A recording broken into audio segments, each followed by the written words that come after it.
This is the summary of Rich Dad Poor Dad by Robert T. Kiyosaki. Introduction. The rich stay rich and the poor stay poor because finances are taught at home.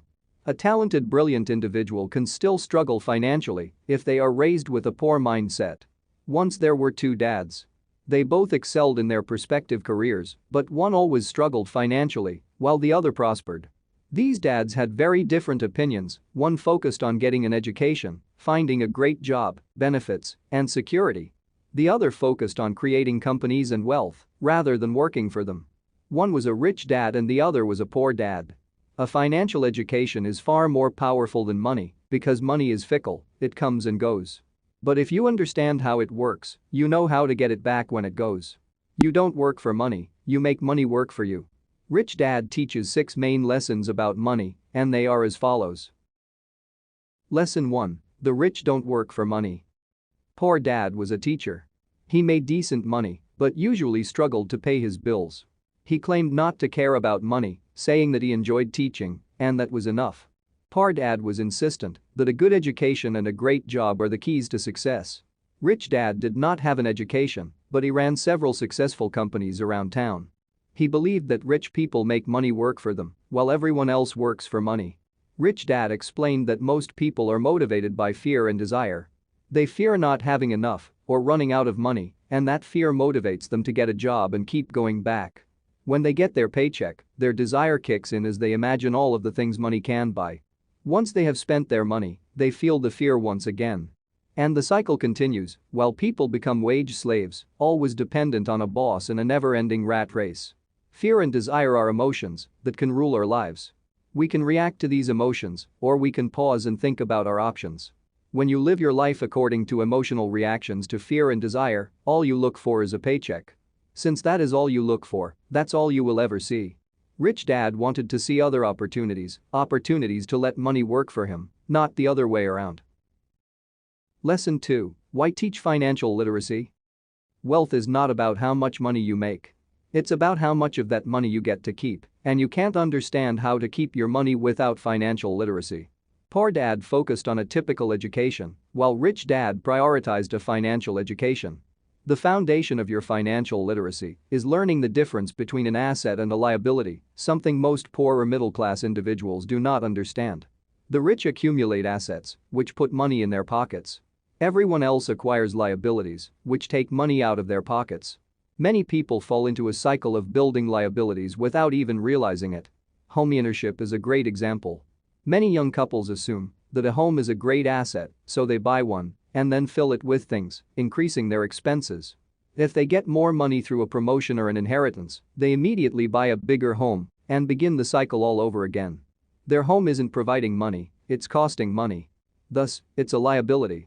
This doesn't mean that buying a home is bad, it simply illustrates a major misunderstanding about financial literacy. The poor and middle class rely on an income solely through their salaries, and their expenses generally rise in proportion to their income. This creates the never-ending rat race of struggle and dependence. When a financially literate person wants to buy a home, they first buy assets that can pay for that home. Their salary isn't a factor. Once you increase your financial literacy by understanding the difference between a liability and an asset, you will start to focus on acquiring assets instead of chasing a bigger salary. The money you make from your assets can buy all that you need, and anything left over can be reinvested into even more assets. Lesson 3. Mind your own business. Most people spend their lives working to make someone else rich. When your job is your only source of income, you are dependent on others and risk losing everything should things go south. Downsizing and recession are terrifying to most of the population because they work for someone else's business. Poor Dad thought the road to success was working hard for someone else, but Rich Dad believed in minding his own business. Becoming wealthy requires that you mind your own business instead of someone else's. Your business is your assets, not your salary. This doesn't mean you should rush out and quit your job, but it does mean that you should begin buying real assets and continually growing them. If you want to become financially secure, reduce your expenses and liabilities while building your assets. In short, do the exact opposite of what most middle-class citizens do. For example, you could begin gathering real estate assets and receive passive income from rent payments. This way, you aren't dependent on a boss or a company for your income. Assets come in many different forms, from real estate to stocks to company ownership, but only if said company can operate without you, otherwise it's just work.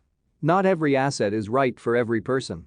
You will take better care of something you truly enjoy, so figure out which assets fit your personality and focus on those.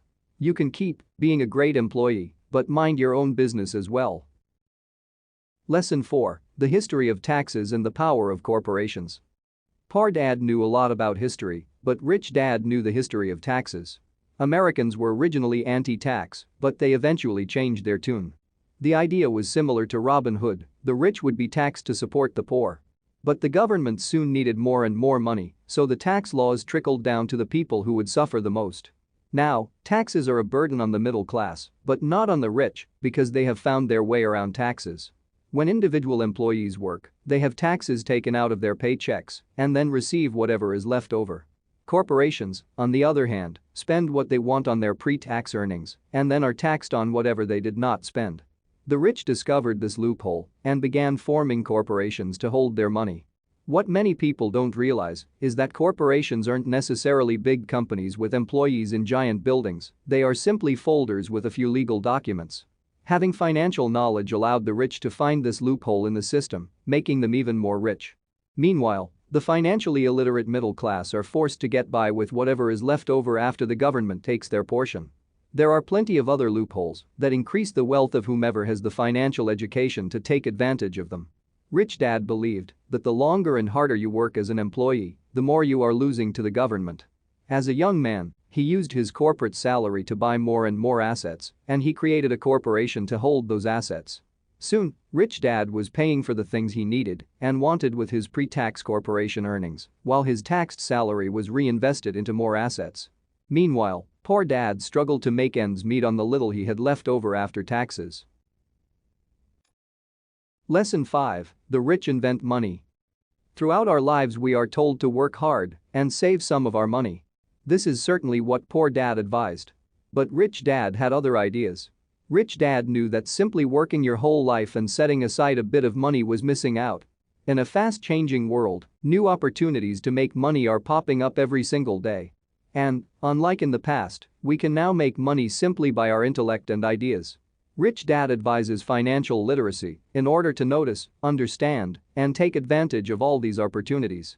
Instead of simply making money, financial intelligence allows us to invent money. The pillars of financial intelligence are accounting, investing, marketing, and the law. Knowledge of these pillars is what allows the rich to take advantage of tax loopholes like forming corporations. It is also what allowed Rich Dad to increase his wealth through unique opportunities that most miss out on because they are so focused on working hard and saving a little bit. For example, while most people are focused on saving money during depressed housing markets, the financially literate notice the opportunity and buy real estate at bargain prices. Accomplishing something like this requires knowledge, and many people would simply rather plug away at their jobs than expand their minds and grab new opportunities. Knowledge is power, and it is through financial knowledge that the rich invent money. Lesson 6: Work to learn, don't work for money.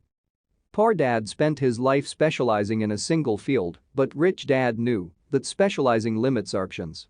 It may earn more money in the short term, but often it leaves you vulnerable when the market changes or the world evolves. Poor Dad spent his life getting more degrees in the same expertise, always chasing promotions that inevitably weren't enough. Eventually his career went south, and he was forced to scramble for something else. His options were limited because he had spent so much time focusing on one single skill.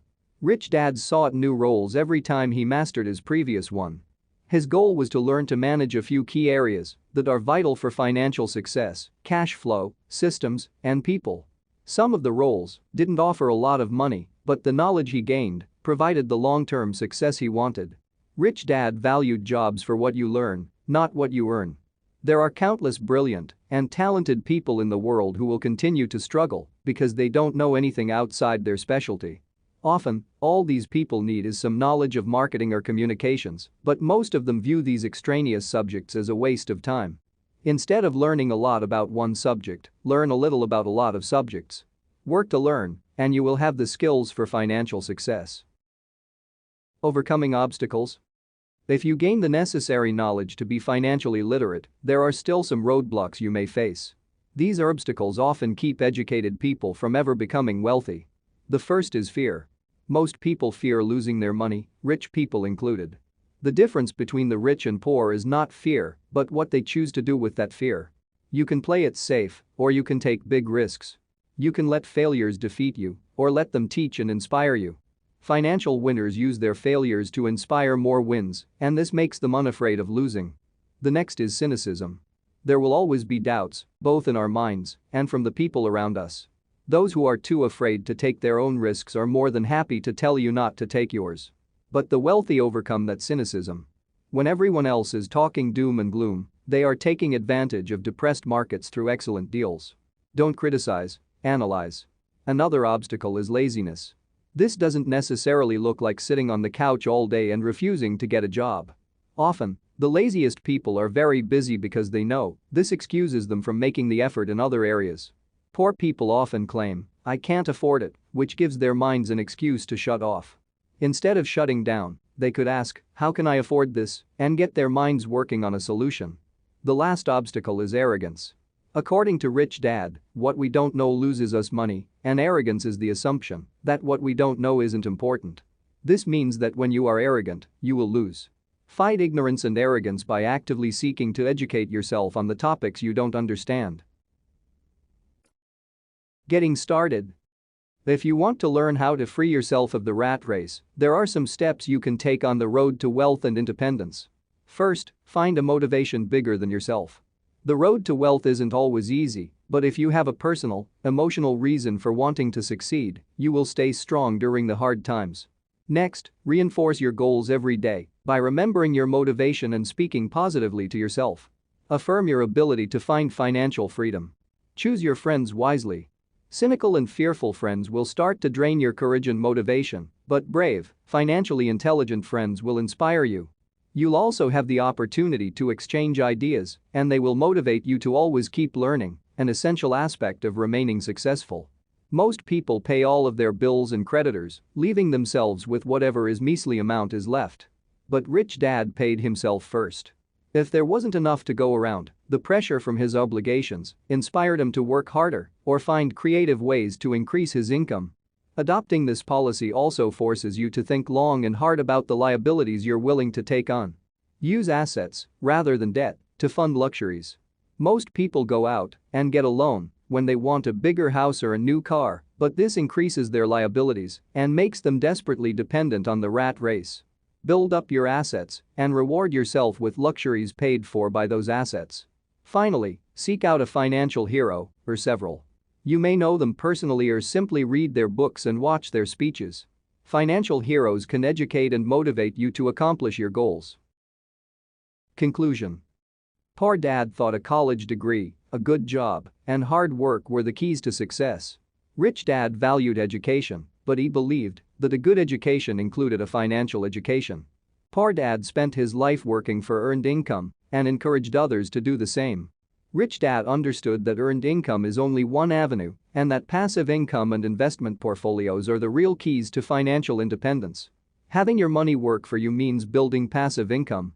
Most people believe that it takes money to make money, but the truth is that money is just a concept. To make it, you only need your mind. One small idea can turn into something life-changing. Today, financial literacy is vital, not just for success but for survival. Do everything you can to educate yourself through books, classes, conferences, and mentors.